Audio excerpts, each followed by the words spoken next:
ছয়টি বা সাতটি। এই সাতটির ভিতরে অন্যতম একটি বিষয় হচ্ছে আখিরাতের প্রতি বিশ্বাস। সূরা বাকারার শুরুতেই আল্লাহ তাআলা কোরআন কারীম থেকে হেদায়েত হওয়ার জন্য 5টি শর্ত দিয়েছেন, 5টি বৈশিষ্ট্যের কথা বলেছেন। যারা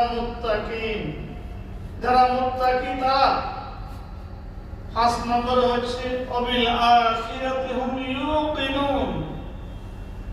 ওই সমস্ত ব্যক্তিরাও যারা আখিরাতের প্রতি ইয়াকিন রাখে।